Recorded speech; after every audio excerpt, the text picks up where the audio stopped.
This podcast was recorded on Gadigal land. We acknowledge the traditional custodians of this land and pay our respects to elders both past and present. Always was, always will be.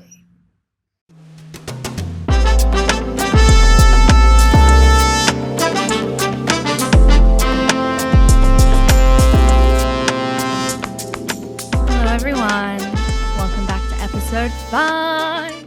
Hello lovers. My name is Claude. I use they, them pronouns. My mom Jacqueline, she, her. Hi, and I am the sex therapist. Yes, and we've got a really very exciting one for you today, potentially the most exciting one ever. Yes. You'll find out why soon. You will. But first, what was your most erotic moment of this week? Well, I had the great pleasure of running one of my beautiful couples retreats. In the Blue Mountains. Up at beautiful parklands in the Blue Mountains. So I had 10 couples come over 3 days, took them on a beautiful journey. And look, I mean, the whole thing is just so beautiful. You know, the whole thing that I do of weaving together love and sexuality and intimacy and goodness and eroticism. So it was almost like 3 days of that. But for the couples, you know, they're all on their journeys. They're all on their journeys. And yeah, I just want to share a couple of people who were there. A couple of couples? No, 2 individuals actually. Oh, 2 individuals. Yeah. So one was a gentleman, late middle-aged, been with his wife for decades. And when he came in, you could just see him closed off. You know, and his wife talked about how his heart was closed, had a lot of trauma in his life. You know, good man, but you could just sense closed, not in touch. Although interesting, later on when we were doing some chakra work and a lot of visualization and stuff, he started opening up about how he meditates and how when he meditates, he sees the reds and the oranges of the lower chakras and he can get some purple of the upper chakra. But what he was getting from the retreat for the first time ever was green, which was the heart chakra. Aww. Yeah. That's so beautiful. So it's kind of interesting on the one hand to have this man of that age who meditates and sees colours and started being open enough to share that with everyone. But he was always missing this colour and how beautiful it was. And, you know, I could just see he transformed in the 3 days from this kind of a bit tight, obviously a bit emotionally closed off to he looked younger, he looked fresher, he looked more handsome. And he was also... A beautiful thing too was giving permission to the other men in the group to also be more expressive. And definitely, yeah. It's one of the things I love about the couples retreats. Very often they become men's retreats in a way because men so often, so rarely have the opportunity to get that space. To really be publicly expressive. And the other one too that really touched my heart in this sort of, oh my God, and it really was awakening the life force. Woman sort of in her 50s, sandwich generation, you know, still got some children that need her help. What is the sandwich generation? The sandwich generation? Oh, God, yes, you wouldn't know, would you? That's more my generation. When people still have responsibility for children or, you know, young adults or whatever, and they've got aging parents. Right. So they've got to care on either side. So this woman was an example of that. And she just found that her life force was just dead. Like she just totally resonated with how your sexual energy is your life force energy. And I was just feeling really flat. But, you know, by the end of the retreat, she was just like, yes, self-care, got to look after myself, got to prioritize us with a husband. You know, they were talking about getting back to where they were. But now it's sort of more like, this is a new phase and what can we do individually and together and to connect. And it's just so beautiful seeing that it's like an energy shift in the people. Yeah. Like they lose this tightness or this flatness and they start to glow again. And it just, oh my God, it warms my heart. And it's actually this kind of thing that gives me the strength and the inspiration to keep going with the work that I do. Seeing it in real life. Really seeing it. Yeah. Well, it's a pretty I'd call it a gift, what you have. Actually, that's what they were all saying at the end. They're like, Jacqueline, you have a gift. It's amazing that you can make us feel so comfortable and transform in so quickly. And I guess it is. So thank you for whomever gave me this gift. What about you, my darling? What's your erotic moment you'd like to share from the week? So if you're listening sequentially, you'll know that I was injured and I lost the complete use of my legs for a few days. 2 weeks total. Anyway, we're in the 3rd week now. I'm feeling 90% back to it. So this week I've started having dance parties again. Woohoo! Because one thing I do to help manage my mood / ADHD is dance parties either before a boring task so that I have enough dopamine to do the boring task, or as a reward from the boring task. Yep, love it. Or both, sometimes there are tasks that require both. And because I'm very like jumpy up and down, like when I hurt my knees, I couldn't jump around all the time. So yeah, reincorporating the dance parties into my daily life, very good, because it gets me out of my head and into the music, and then what I find, because it's technically stimming, like in ADHD language. Yes. And what I find like most rewarding from that is when I feel like my brain isn't involved in the activity. So it's just like the music goes to my limbs and then they move. Yeah. Rather than being like, oh, this is this beat, I'm going to do this action to match this beat. It's like, oh, whoa, look at, I'm taking on letting a the journey. body speak, letting the body speak, which is a lot of what we're talking about here. Yeah. So yeah, start most mornings off with a dance party. Woohoo! As you grew up, party. You might not remember, but we had lots of dance parties. I remember a little. I remember performing mostly. Yeah, we'd just do it at home and dance. Really? Yeah. We'd just dance. We'd dance around the kitchen. Oh, that's so Some cute. of my earliest memories of you are dancing. I remember one time. Can I share? Yes. Can I share? So you were 2, and we went over to Europe to visit your father's family. And I think we were in Italy. It was so funny because even back then you were stylish, right? And at that time you insisted on only ever wearing the one dress. Mm-hmm. It was a really cute dress. You wore that one dress for 3 weeks straight. I used to have to wash it at night time when you were asleep. But there was one time, and I remember you were in that dress and we went somewhere. It was like a restaurant or something, and there was this big space, like a big dance floor, and the band started playing. But no one was dancing except you. And you were out there on your own and you were dancing away. And it was so cool. Everyone else was eating, but you were up there dancing. We couldn't get you to come and eat. Dancing away, little 2-year-old Claude in her dress. Yoo-hoo. Iconic. It was great. Iconic. Yeah.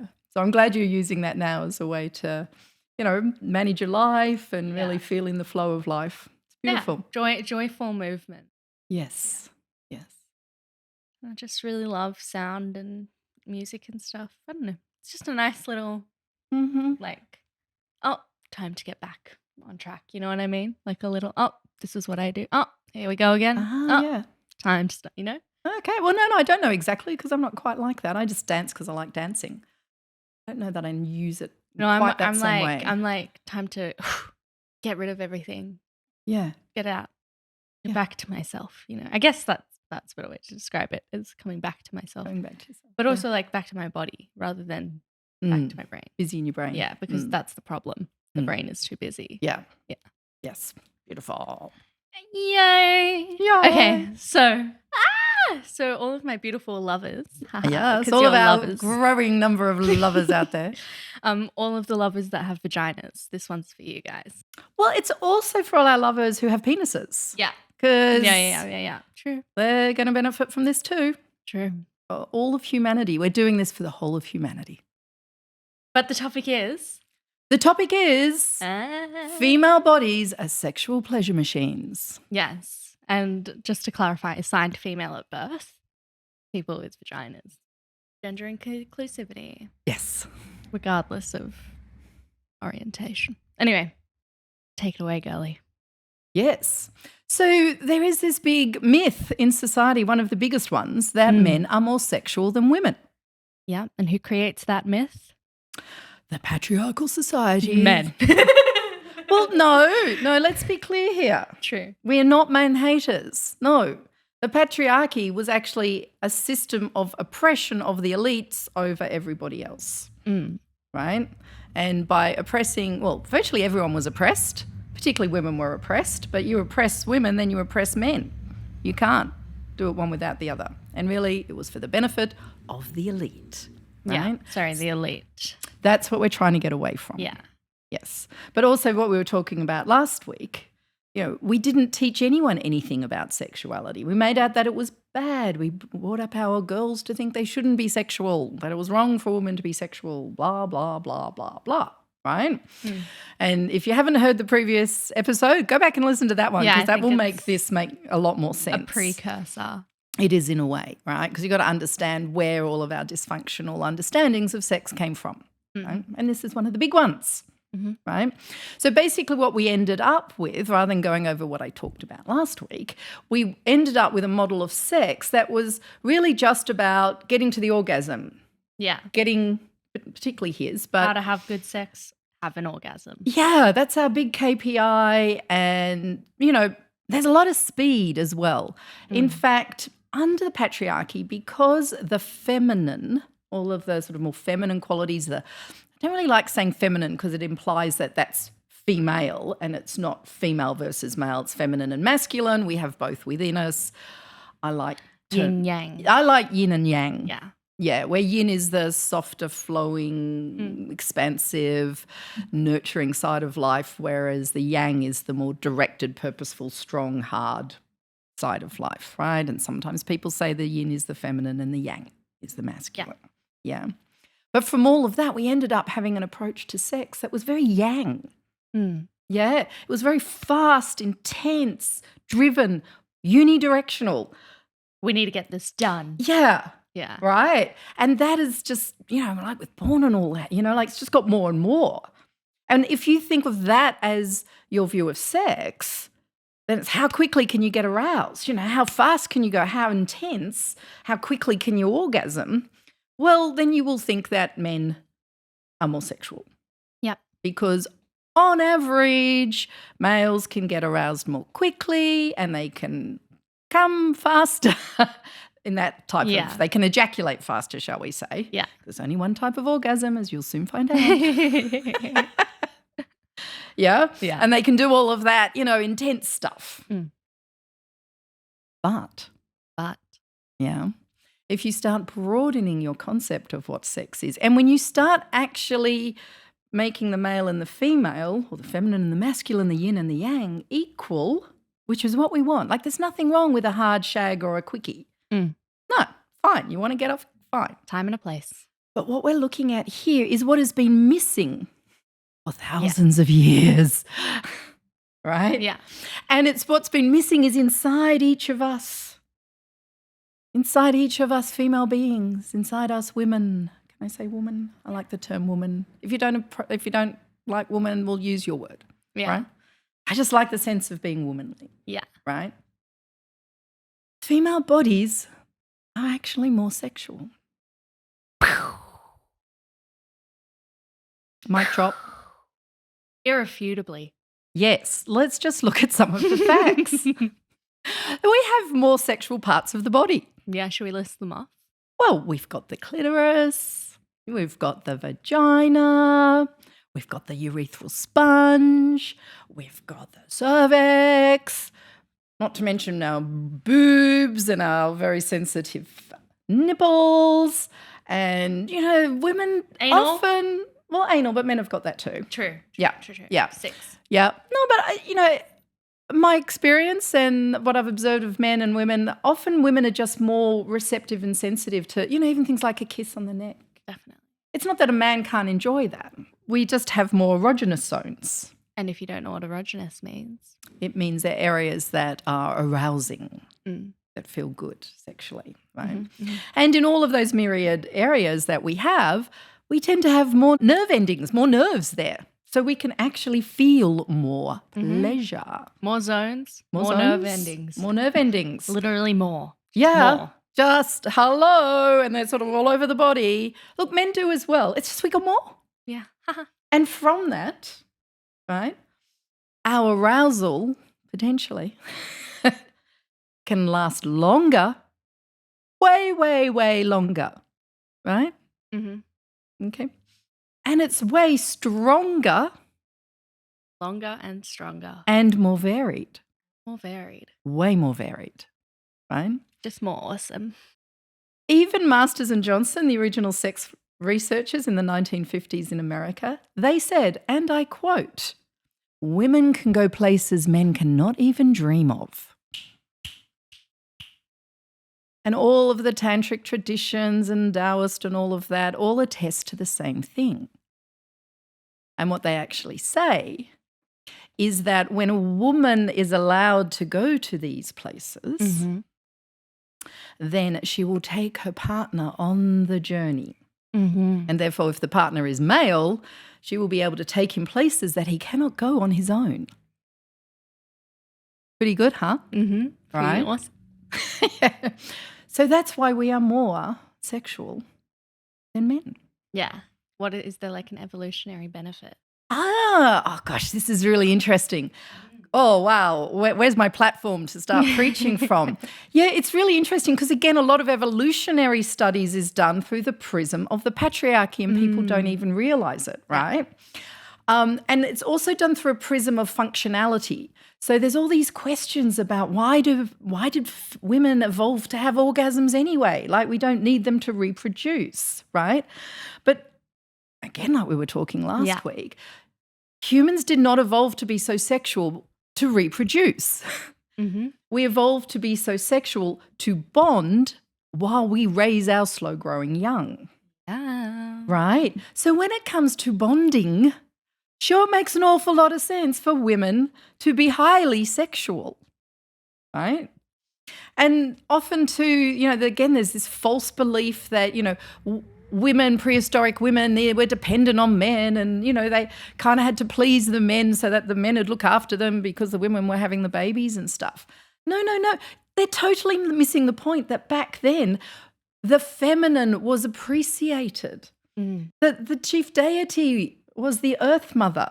Like the feminine and everything to do with being female was seen as this glorious thing and honoured. Women were miraculous because women created the babies, right? So you need to look at how we evolved from that prism.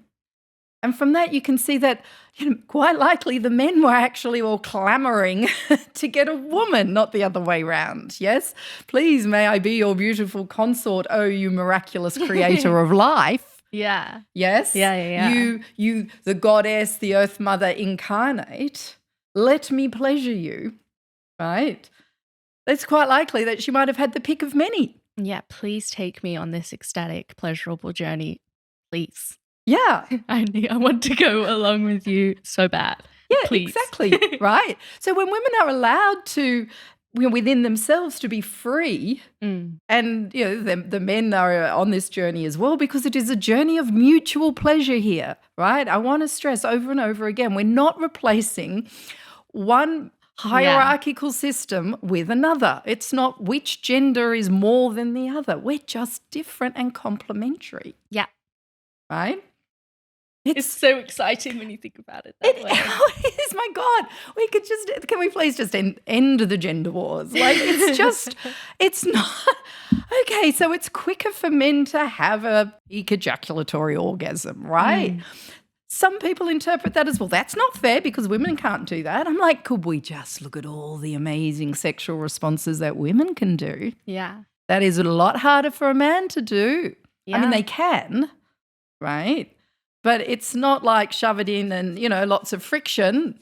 That's not how you're going to have these kind of orgasmic responses.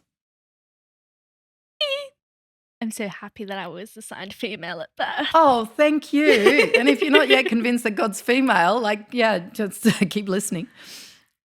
So tell me a little bit more about these sexual responses you've been alluding to. Oh, yes, I love this. One of my favourite topics. So we're talking, let's just call it orgasm. Sometimes I say orgasmic orgasm. So the most common orgasm, and generally what we're referring to when we say orgasm, is actually a peak orgasm. Yeah.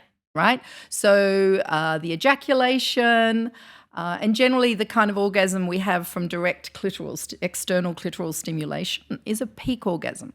It builds up, there's a bit of a plateau, and then there's this intense few seconds, and then it drops off and you feel done, right? That is a peak orgasm. And look, it's lovely. I'm a big fan of peak orgasms, right? But it is a little bit like eating a chocolate. You have a few seconds of exquisiteness, and then it's done. Well, unless you're female, of course, because we can have lots of peak orgasms, right? One after the other. We might have a little bit of a refractory period, but nothing like the male refractory period. That's the period between peak orgasms, right? For most men, they have their ejaculation, they're done. Yeah. For most women... With ejaculating. With the ejaculation, yeah. For most women, I've had a peak orgasm and, oof, how about another? And another. Another. Give me a second. And another. Now I'm ready for another. Exactly. Right. Okay. So even if we're talking about that most limited type of orgasm, which is the peak orgasm, like women crim it all over men there anyway, right? It might be a little bit trickier for us to get there. But it's only trickier to get there if you're not communicating with your partner. Yeah, or you're not feeling comfortable, safe and ready. Yeah, right. So a lot of the reason why a lot of women struggle to even have a peak orgasm with a partner is those reasons. Yeah. Not feeling good inside themselves, not got good communication with their partner. Very often women are trying to do the mind reading thing. Yeah. He's down there, busy doing this thing down there, and she's in her mind going, please, just move to the left, please slow down or go harder. Yeah. But it's all in her head. She's Yeah, not communicating. So how's he going to know? He doesn't even have one, right? Okay. So that's the peak orgasm, right? Now, another one that is very common, and in fact, often when I'm talking to women who say they don't orgasm, when I talk about this, they go, oh, yeah, I experience that and it's great. And that's waves of orgasm, right? So there's no sort of like peak and then you drop off. It's like it builds up and it's feeling so good and, oh, my God, we're just kind of like cruising in this lovely wave and then it's coming and then it comes down. And then it starts to build up again. It's like, right? So you sort of, and you can go on like this for hours, sort of building up, oh, nice, and it's kind of coming down and it's building up and then it's coming down. And the thing is that you don't end with necessarily a peak done type of thing. What you're ending with is just this gorgeous feeling after having had all these lovely waves of just like, I just feel so sated and it's just really nice and you just go off into the world. It's kind of like, you see, the thing when you have a peak orgasm is you can get a dopamine drop afterwards. Yeah. Right? So you can actually feel kind of flat. Yeah. And there's on the internet, there's a thing called post-nut depression. Yes. There we go. Yeah. Right? It's kind of done. Which is why sometimes you can feel that you're pulling apart from your partner when they've come. It happens to women as much as men. Whereas these kind of waves of orgasm or orgasmic waves, you don't have the drop. No, that's what I was going to say is when I've been on riding the wave. Yes. I always feel very extremely connected. Yes. To my person. Yeah. Yes. And I just think, all the oxytocin keeps flowing, the endorphins. It's almost like the happy hormones keep flowing. Yeah. I don't know that for a scientific fact because I don't think anyone's ever researched this. Any researchers listening? Most of the research on orgasms is done on peak orgasms and framed within that patriarchal concept. Oh, drives me mad. And so often when I'm talking to women who come to me and say, oh, I'm not having orgasms or my partner wants me to have an orgasm and I describe the waves, they're like, yes. I'm like, do you enjoy sex? Yes. Do you feel good at the end of it? Yes. Do you have these kind of rises? Yes, and I love it all. But my husband or partner wants me to have an orgasm. And I'm like, tell him you're having orgasms. Tell him you're having many orgasms. Yeah. Yeah? Right? And in fact, I personally find, I don't know if you agree, but often women will agree with me that if I'm sort of in those waves and sort of having that kind of sexual experience, I don't necessarily want my clitoris touched. Right? Yeah, no, definitely. Yeah, because it takes you from this sort of like expansive, like, oh, this is just amorphous gorgeousness to suddenly you're like, whoop. Into this one little bit, yeah. One little bit. Definitely. Yeah, yeah. So sometimes it can enhance being touched there as well. Sometimes it detracts. So it's really important that you as a woman are paying attention to what you're feeling and what you're wanting and help guide your partner because very often, men will, gallantly try and stimulate because they've heard that's the right thing to do. Yeah. But if it's not right for you in that moment, just gently move his hand away, but tell him, outside of the act that this is what you'll do. Yeah. Or even bring it there if you want it there. Yeah. Sometimes you can have like waves and peaks as well. Like it's just phenomenal what we as women can experience sexually. So what are we up to? We've done 2. I'm going to talk about 4, I think. Another another one is to go into bliss spaces. Okay. Yeah. And this will generally happen if you're sort of doing it pretty slowly. And it's rather than sort of the wave so much, it's just you get to this heightened state, right? It's kind of like bliss. And sometimes you can get some really trippy sort of stuff happening in that space as well, where you can even sense that there are other entities, or you're moving in time and space, or your beloved's face is changing. But often you can kind of hang there for a while. That's another one that I would call orgasm or orgasmic, because it's just so good. Yeah, that one's giving meditative vibes. Yeah. That's a really beautiful one as well. And then the 4th one that I'd like to share is the whole body orgasm. Ooh. Yeah. Sometimes this is called a deep cervical orgasm. Has anyone actually done the research on this? No, not really. Once again, it's women's bodies. Who cares? Who gives a fuck, We're in the dude? patriarchal model, so all we care about is the peak orgasm, and women can't do that as well, apparently. Like, oh, God, could I just strangle society? It just drives me mad. Especially when I hear well-meaning women and, sexologists and stuff buying into that model. Anyway.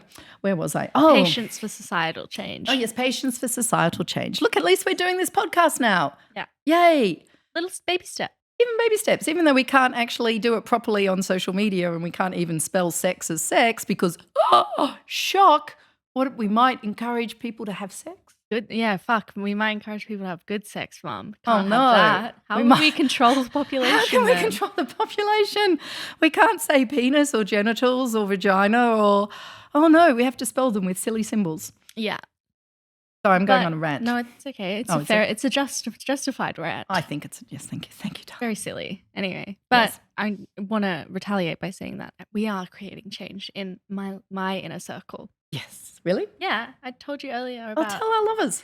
Okay, my best friend Ella has she's been on a journey alongside the podcast episodes, and it's really nice to talk to her about the changes that she's making in her life, but also the realizations she's coming to within herself. And yeah, she understands. Yes. And she understands how it improves her life. And yes. so yeah, I know for a fact that we are changing. So awesome. Anyway, back to whole body orgasms. Right? Circling back Right, to female amazingness, right? So when there's deep internal vaginal stimulation, right? Oh, I forgot about G-spot orgasms. Got to cover that one too, right? Because There are just so many to cover. Like, some well-meaning feminists have sort of said that the vagina doesn't count, it's all about the clitoris, right? Well, apart from the fact that most of the clitoris is actually inside the female body and sort of goes around the vagina, like it's a bit hard to separate out one from another. But inside the vagina, which is designed for pleasure, and it's got all these beautiful spots with concentrated nerve endings, and I wonder if we should tell them how to do. Yeah, this is the whole episode. Female bodies. All right. So, there's these different places and deep internal stimulation, right? Whether it's with fingers or a toy or a penis or whatever. Fingers have bones, so therefore they're always boners. This is true. If the penis is having a rest, this can go on forever and ever and ever. That's my favourite Jacqueline Hellier quote of the week. Yeah. You've done an Instagram post on Yes, it, I haven't you? have. Anyway. Yeah, anyway. A phallic object deep inside, deep in the cervix. Yeah, so the cervix at the end of the vagina, right? So you can go round and round or on the top or on the bottom, or if you're using a penis, it's just, or a phallic kind of substitute, it's just going to be going in there, right? So when a woman is relaxed and when she's very aroused and very present in her body and feeling very safe, and then you get all of these wonderful sensations starting to happen sort of like deep inside, like in the belly, and you get all these energies kind of rising through you, and you can actually get into some shaky kind of stuff happening, right? And it's just like the pleasure's just flowing through your entire body and beyond your body. It's not like this little ping, done. Yeah, it's like, whoa. In fact, you can even train yourself if you get into some tantric stuff. I trained myself to be able to do this just through breathing and body motions. Oh. In fact, even just describing it now, I'm feeling those feelings going up and out. I'll link some stuff in the show notes if you're interested. Yeah, it's really wonderful. From Jacqueline, hell yeah, source approved. Yes. Yeah. Yes. So those are really beautiful things. But, you can't get to that place if you're rushing, if you're feeling tight, if you're being penetrated. Well, that's why I hate the word penetration, because it's like too tight. You're not going to get that depth and that opening if you've got anything that's making you feel tight. Yeah, I really like that instead of penetration, shifting it to opening, because I feel like that prioritizes like the receptive relaxation. Yes. And it also is literally what happens as well. Like your vagina gets bigger when you're about to have sex. Yeah, it does. The top end of it, the inner end of it, balloons open. Yeah, so opening it just is a nicer way. Yeah. Yeah. Oh, it in my is. brain. And receiving and, like embracing, the vagina embraces the penis. It's not this thing that's almost on the attack. Yeah. That you got to put up with. And it's also that kind of aligns with what we were talking about earlier with like historically women were like the earth goddess. It's like, please open for me. Please open the gates to this wonderful experience that we're going to go on together. And some of the other cultures, like I love the Chinese culture. They had so many beautiful words for the genitals, particularly female genitals, the jade gate, the cinnabar crevice. Oh, wow. Like... What is cinnabar? Cinnabar is a spice. Oh, a spicy crevice. Yeah, beautiful, like cinnamony, just beautiful images. They got so many beautiful images. Yeah. This also is a little bit of a sidetrack, but didn't they used to milk women for their ejaculation juice? Yes, I was actually about to talk about that one, right? Because this is the G-spot. Yeah, so the G-spot orgasm as well, right? Yeah. Can you tell them people where it actually is? Okay, so you have a vagina. Let's say this is a vagina. So the three main spots in the vagina, in your vagina, right? So the G-spot is actually just a little way in on the upper surface. So if someone's putting their finger in, they'll be pointing towards your belly. All right. And they will feel, and you can feel it yourself, it's not very far in, that there's a protuberance. It can feel a little bit corrugated or whatever. That's actually your urethral sponge or your female prostate that goes around your urethra. That's where the urine comes out. And it engorges as we become aroused, right? Pressure on it feels good. So whether it's pressure actually on it or you can kind of sort of tuck in behind it where it goes back, sort of disappears into the body. And often it's that spot that feels particularly pleasurable. And whether it's sort of a little pokey experience there, a little tickly thing, or pulling towards the opening of the vagina, it's commonly known as the come hither motion, right? That can cause a strong erotic response in a woman. But there's another one. Well, there's a couple of others that I also want to talk about. Because I want to keep going on the squirt because no, but this is also still with squirt. We're still squirting. Okay, yeah, keep going. Well, I don't like that word, but I'll get to that. We'll read it. We'll roll it. So the G-spot's sort of like here. If you're listening on Spotify, go to YouTube, or I will probably make a reel about this on the Instagram. Yeah, good idea. Yes, right. But if you sort of straighten out your fingers and go right to the end of the vagina, as deep in as you can get, and then upwards, again, up towards the tummy side, that's the A-spot. G-spot, A-spot. So G-spot's a bit closer in, A-spot. I often say G-spot, tuck your fingers in and pull a little bit, A-spot, straighten them out and sort of go forward and poke her up, right? I love the A-spot. Oh, my God. I love the A-spot. G-spot, and I find it a bit irritating, to be honest. Irritating. But the A-spot is, oh, my God, I can just get turned on really quickly from some lovely, but I don't want pokey intense. Like actually, when my lover who's very present in his fingers can just sort of like touch and there's not a lot happening. There's just so much in that presence. It's like frickin' hell. I just get so turned on. Just on a bunch of drugs. A bit like that. But before I come to the squirting, and I don't like that word, I just want to mention the O-spot, which is also deep in the vagina, but it's sort of pointing down more towards like the opposite back. Of the A-spot. Yeah. Ayo. In fact, anywhere deep inside the vagina, if you're doing some nice manual stimulation, feels really good. Yeah, so, my favorite. My favorite. Explore. Oh my God, have so much fun exploring. Yes. It's the best. You might find other spots. I have found the J-spot. Can I share? named it after myself. I actually really like it. It's also on the back side, the dorsal side, the back of pointing down, but just at the entrance of the vagina. So like the opposite of the G spot. Yeah, but right at the entrance. Right, okay. There's this really nice little spot there that I love. It won't give me an orgasm. It's not that arousing, but it's just really nice. Feels good, dude. It does. So, go find your spots. Literally get an explorer outfit on and go exploring in your or your partner's vagina. Yes. And do you know what's really fun is that every single one is different. Yes. Yes, female genital nervous system is very unique. We're like snowflakes. We're all very different. Mm-hmm. Male nervous systems in the genital region is very similar, but women's quite diverse. Yeah. Yay. So. And then if you want to, please DM us. Let us know how it goes. And let us know if you've named any more spots. Oh, yes. Name them after yourself. Yes. Maybe we'll hear about the C spot next week. Maybe we will. I feel like I'm not, like we've done some vaginal exploration, but I feel like we're really in the like deep grinding, living, loving that. Yeah, good. Recently. Yeah. I think we'll eventually go through a phase of that, but that's.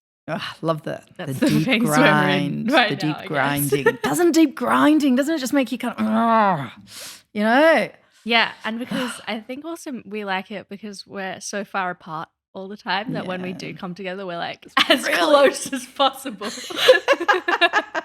Literally, as close to me as you can be. And then, Yeah, I love the deep grind as well.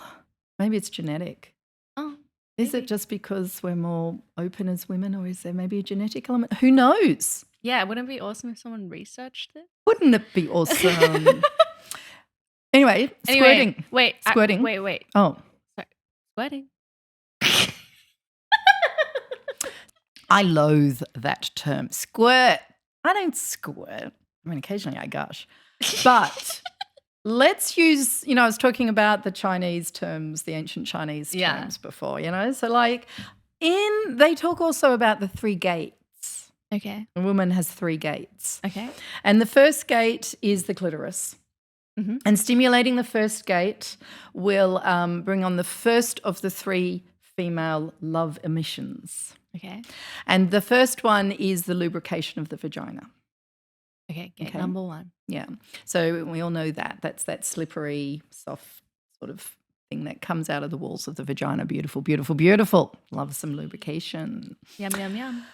The second gate is, the G spot or the A spot or, spots inside the vagina. And the love juice that comes from that is, what they call, and what I prefer to call, the ambrosia. Ambrosia. Yeah, it's the liquid of eternal life. Ambrosia. Yes. Do you think that sounds better than squirting? Ambrosia, the liquid of eternal life. Or squirting. You can't even say squirting in like ASMR voice. Squirting. Nah. Ambrosia. It's a bit like the word moist. You know how moist is the most unpleasant word in the human language? Yeah. I think squirt has got to be up there. Also, this is a bit of a tangent, but reminds me of like a little child. Like, come here, little squirt. Like, that's not my vagina. Yeah. Now, the third gate is the cervix. Okay. Right? And so when you get that level of deep, deep arousal, now you will not hear this anywhere in any of the modern scientific research or sexological conversations. It's just not even known about, right? Listening hats firmly secured. Yes, please. Is the soft, creamy white emission that comes out. Yeah. Yeah? And that will only come from very deep, gorgeous, what do you call it? Deep grind. Yeah, deep grind. Yeah. You will get a creamy white substance coming out. I had some clients one time, I was talking about this, and the guy goes, that's the Christmas, what's she called? That's the Christmas lubrication. And I'm like, what? And he goes, well, at Christmas time, when we've got more time and we really have extended love play, he said her lubrication goes all sort of white and creamy. And I'm like, yeah, that's it. Yep. Right. So that's the third one, right? And you'll often have those really deep, gorgeous releases, literally energetic releases like floodgates. Yeah, but coming back to the second one, right? Yeah. Because people are very confused about that. And what is the ambrosia? It is a liquid like runny, watery kind of liquid, not like the lubricant, which is that sort of Thicky, silky. yeah, and not like the creamy one either. Like this is actually like liquid, like water. Yeah. Yeah. Okay. Now we know that all women will produce a little bit, might just be a few drops. Others actually gush, like cupfuls. And for a long time, it was thought that this was women who were being incontinent, like they were just weeing during sex. And it's a very because it comes from the bladder. Well, this is the thing, right? Yeah. So when some research was actually, scientific research was done on it with women who gushed ambrosia, released the ambrosia, as I like to call it, right, when they were having sex. Yeah. And that it was a pleasurable sensation. It only happened when they were highly aroused, right? And it was sweet to taste. It didn't taste like urine, didn't smell like urine, right? Yeah. So that was tested in the lab. And what they found was that it didn't have any of the urea. The urea is what makes urine smell and taste icky. Pissy. Yeah. The pissy stuff. Yeah. The pissy piss. Yeah. Like there was sort of traces of it, but not a lot of it. Now, sadly, despite finding that out, the conclusion, if you hadn't read the whole study and just read the conclusion, it said, no, clearly women are being incontinent. What? I'm like, God. your research shows completely the opposite. The conclusion to that paper was the opposite to the actual findings. I was so angry about that. And the lead researcher in that had a point to make, right? And he just kept on going. With his point of view. I don't know, it's supposed to be peer reviewed, but hello peers, you didn't review it. But so I have done all this research on my own, trying to understand it. I came across another research thing that showed they did MRIs on women as they were becoming aroused and so forth, and noticed that the bladder fills up. How do they do an MRI God while having knows. sex? But notice that the bladder fills up, right? And most of us do feel like having a wee afterwards, right? So sometimes I feel like having a wee during.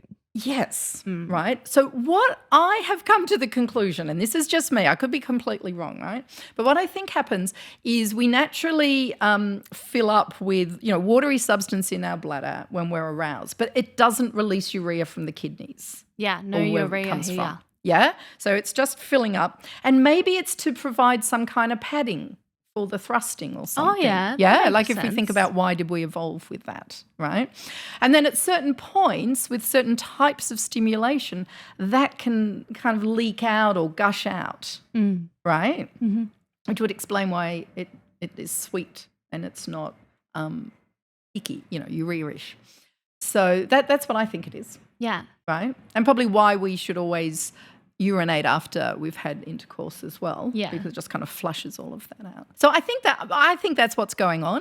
Personally, I do release the ambrosia when I'm in a vertical position very often. Like standing up. Or I'm on top. Right. Yeah. Comprende. Yeah, either I'm on top or I'm standing up. Yeah, so I'm vertical. It's way more likely to happen. But you'll notice if you're ever having intercourse and it sounds squelchy, right? That's because the ambrosia is leaking down from the urethral opening, the wee hole, into your vagina. So as you're doing this, it's squelchy, squelchy, squelchy, right?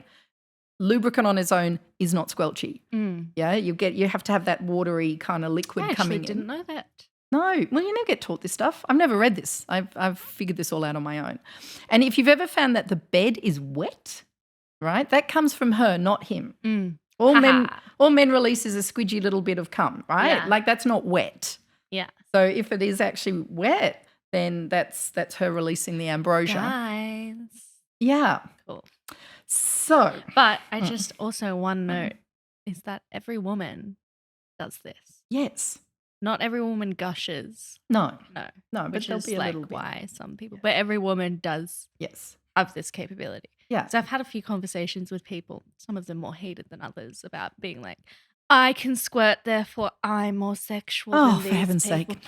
No, darling. No, not at all. And I was like, no, actually all women can do this. And she was like, no, they can't. And I was like, well, it's actually wrong. Yeah, and it doesn't make for a better orgasm. Like I've had partners try doing, what you might have seen on porn, give her a squirting orgasm and you do this into a cunt, Fuck, I hate that shit. It will. Like someone pokes me hard enough like that, there'll be a release, but I don't enjoy it. No. It's like, thank fucking Christ, that's over.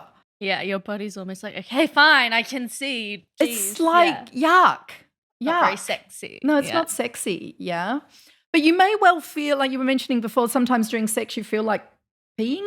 Yeah. You're not going to pee. That's not pee, right? No. You might release some of the ambrosia, but actually the guys love feeling the liquid running down their cock. It's a very nice feeling. Yeah. But don't worry if you're not as well.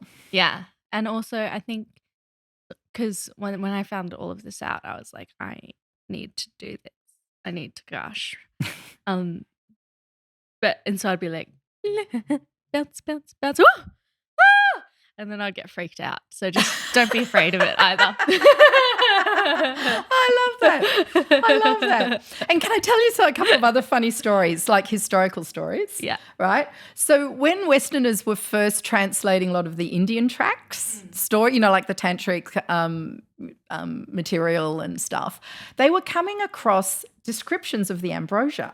But because they had no concept that was a thing, they thought that what they were translating was instructions that during a sex when a woman urinates, right, the guys are to collect it and drink it. And they were like, what? Urinating during sex? Drinking urine? It made no sense to them, right? Because they had no concept, probably because they're all Victorians and they had really bad sex with their wives, and so there's no way she was going to do anything. Let's not talk about Victorian No, era let's sex. not talk about that. Yeah. But, they couldn't translate the word. They had didn't no have the concept words. of it. Yeah, crazy, crazy. And you can also see, like in Japanese wood block prints, those lovely erotic Japanese prints and stuff. You can actually see pictures of a man will be holding a bowl and his lover's legs will be apart and he'll be stimulating her so that he can capture the ambrosia and drink it. I wonder what it tastes like. Apparently it tastes kind of sweet, like nothing really, just a little bit sweet. Apparently my pussy tastes like coconut water. Is Yeah. that the ambrosia? That could well be it, yes. Well. There you go. Coconut baby. Yeah. So I think hopefully from that long explanation and discussion that all of our female readers, our listeners, lovers are feeling pretty empowered. Yeah, dude. Right. If you're not, honestly, like in my day-to-day life, I interact with AMAB people and they piss me off and I just let it go because I'm like, you can't have as great orgasms as I can. Which is feeding into the gender war stuff, but it's a self-soothe tactic. I think that I think it also like lets me come into my power. It does. Yeah. Yeah. I think it's different. Different. If you've been in an oppressed minority, well, actually an oppressed majority, but if you've been in an oppressed group, like feeling your power is so important. Yeah. It's not necessarily power over. Like you're not really going, ha ha, you idiot males. No, you're just going, oh, actually, this is pretty cool. Yeah. Right? Or just being like, you know nothing. I know everything. Yeah.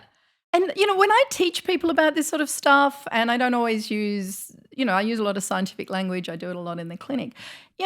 Invariably the men are like totally on board with this. It's often the women I have to convince. Yeah. Right? The men are like, yeah, no, I want this. I want to experience this. I want you to experience this because when you experience this, it makes it so much better for me. Yeah.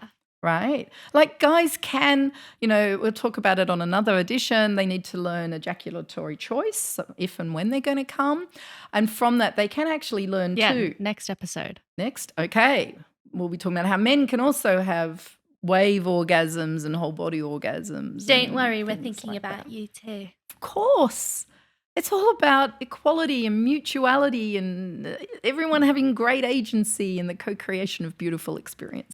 Yeah. I just wanted to, because you said that when a woman has sex with a man, she takes him along with him. Yes. But my question is, what about when a woman has sex with a woman? Oh, well, yeah, they can just go forever. Yeah. Yeah.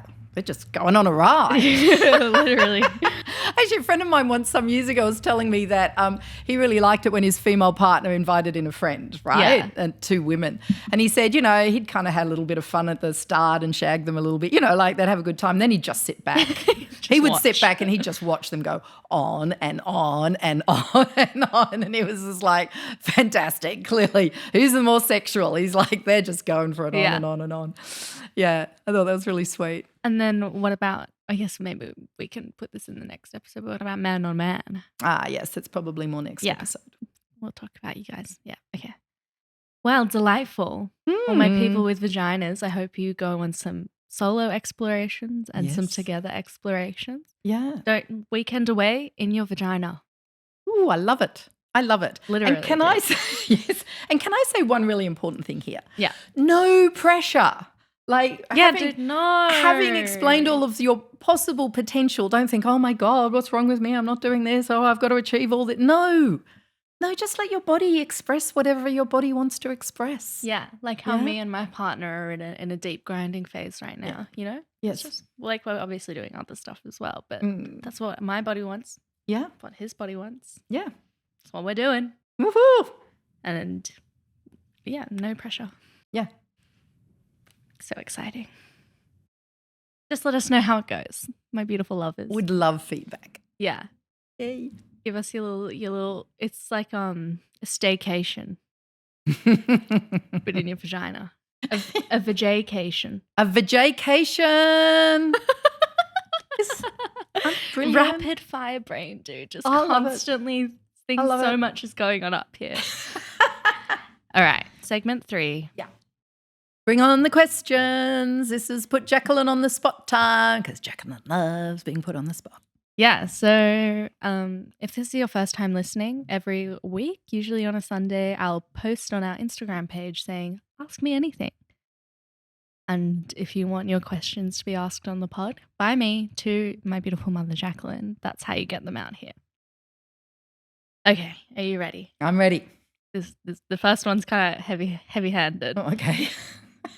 All right. How do you overcome shame around religious beliefs? Yeah, because quite often, sadly, religions embed this idea that sex is bad and, you shouldn't be doing it or only within certain constrictors and stuff. Look, it's a big one. And I just want to say to anyone who's feeling a lot of shame that that's actually normal. We grow up in a society where it's a very rare person like Claude who's been brought up differently, who doesn't have some kind of shame around it. So don't feel there's anything abnormal about that. Sadly, it is normal. Right? Yeah. But over time, start like listening to this podcast, for instance, start getting inputs from elsewhere, which is going to give you a different point of view. Yeah. So that can sort of start slowly seeping in to your brain and into your body. Yeah, help you deconstruct by reconstructing through other points of view. Yeah. And from that, then when you're engaging sometime in some kind of sexual encounter and you feel the shame coming up, just notice it, honor it. You might even touch your body where you're feeling it. Just take some time to go, it's okay that I feel this. It's okay, I know where it's coming from. But actually, good. This is all fine. Yeah, kind of that gentle parenting of yourself. Yes. Yeah, because it's a younger version of yourself that's just kind of scared and trying to protect you. Like, whoa, this is bad, this is danger. Like, I'm going to come up and protect you. And you just need to reassure them. It's like, hey, little me, I know that's what you learned at Sunday school, but no, it's okay. Yeah, and the thing that I find with religious people is that their beliefs are what was told to them rather than constructing their own beliefs. Yes. And I definitely don't have a problem with religion. I just do think you should have agency within your own religion. Yeah. So yeah, just I guess align yourself with what's helpful, and if it's not helpful, try and figure out a way to make it more helpful. One of my exes was really super hardcore brought up religious, so I kind of have some experience in that way. But what helped him was just him being able to choose what his beliefs were rather than someone enforcing them on him. So yeah. And if you're noticing that it's your partner who has the shame, like really be there when they're feeling it. Yeah. And so much of the shame around sex has come from the separation of sex and love. Yeah. Right? So a lot of the healing of the shame is to be able to reconnect the concept of sex and love. So if it's your partner that's feeling shame, give them love. Yeah. Tell them this is beautiful.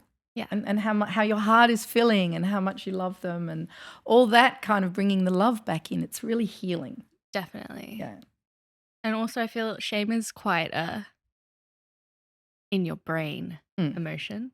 So also getting back to the body, however. Yeah, exactly. Works for you. Yeah, no, you're quite right. Like shame comes from a belief. Yeah. Which is up there. Yeah, because like your body can be telling you, oh my God, this feels amazing, while your brain is like illegal. Yes, bad, not allowed. Wrong, Yeah. don't do it, go to hell. Yes. So yeah, that's brain a really body good point. connection. Thank you. I actually have a sex and relationship podcast. I don't know talking about it. What triggers female arousal? What triggers female arousal? Well, that depends on the female. It really does. But one thing that I like about that question is, there's a trigger. Like, it's not necessarily like a trigger as in an on-off switch. Yeah. Like very often, for female bodies more so than male bodies, but also for aging bodies compared to younger bodies, right? It's not so much a trigger, it's a process that allows for some changes to happen. I often say that female arousal, so whereas male arousal, at some point in the process, there'll be a rush of testosterone. Yeah. And that's when the erection comes up, and with it, generally a fairly strong sense of, yes, grr, yeah, I want to go, right? But women don't have a rush of anything. For women, it's more like a cascade of processes where this leads to this, leads to this, leads to this, and now we're talking, right? So, it may start with a nice conversation. Yeah. It might start with, a nice cuddle and a snuggle, and it's like, as I keep saying, it's about for the woman to be relaxing and opening and inviting to come in. I mean, in many ways it is actually for the man as well, but it is very much about, what is it that starts to make you go, oh, I'm liking this. And then you get to a point that there is an erotic shift. You're sort of shifting into that, oh, okay, now I'm feeling good. Cool. Good question. It is. This question is, why can I come by myself but not with my partner? Yeah, good question, and quite a common one actually I get in the clinic. Well, look, it's generally easier to give yourself an orgasm because you're getting the immediate feedback. Yeah. Right? And you're communicating with yourself. You're communicating with yourself, right? So you're touching yourself or using a toy or whatever you're doing. And there's no distractions and there's no pressure and there's nothing like that. And it's just working the way you want it to work. Yep. Right? But when you're with a partner, well, they don't really know what you're feeling. Yeah. Logistics come into play. Yeah, especially if we're talking about clitoral stimulation, right? So it's really important that you learn how to give feedback as your partner's giving you pleasure. You might want to debrief beforehand or after, keep the discussion going. We talked about the green, yellow, red model yesterday. I mean, last episode. Yep. Is there any others? Well, you can do the 1, 2, 3, where 3 is good, 1 or 2 give a little bit of feedback. Yeah. That's another really nice one as well. You need to practice communication, and there's a really nice exercise that I often give to people. You can do it just with a bit of touch, a massage or hair brushing or something where you say 1, 2 or 3. And 3 means what you're receiving feels absolutely lovely. Yeah. Just keep going. Yeah. If it's a 1 or 2, you've got to give a little bit of feedback. Yeah. So that your partner gets some information and they can modify it. And they can go to the 3. Yeah. Yeah. Yeah. And, you can do that with genital pleasuring as well. Right? But the other thing I want to say too is, make sure that you're feeling relaxed and comfortable. And one more piece of advice around that as well, if you're learning to orgasm with a partner, sometimes it can be really nice just to play some music for a period of time. Right? So let's just say we're going to play this 5-minute song and for the 5 minutes we're going to do the pleasuring. Yeah. And at the end of the 5 minutes you stop. Yeah.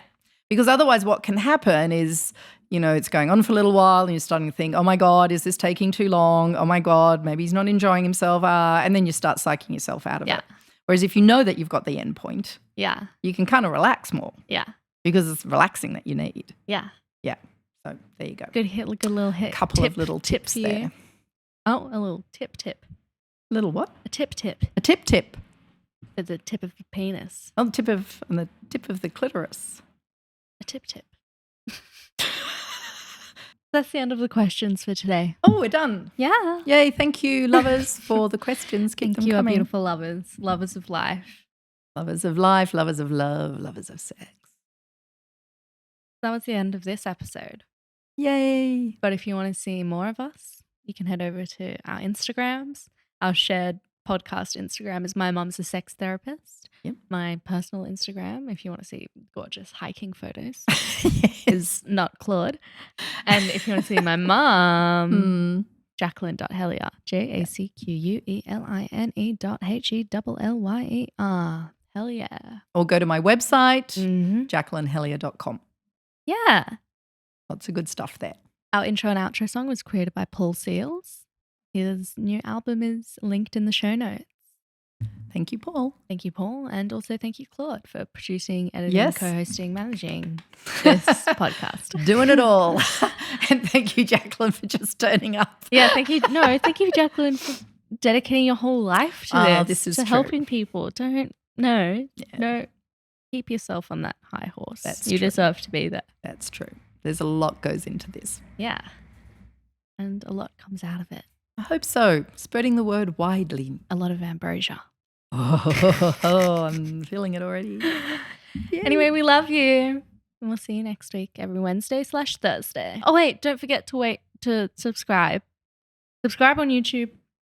Like, comment, subscribe, and rate 5 stars on Spotify, please. Thank you. Please do. Thank Please. you. And iTunes, Yes. because it helps spread the word. It does. Terrific. See you next time. Yeah, we'll see you next Bye. time. Bye. Yay.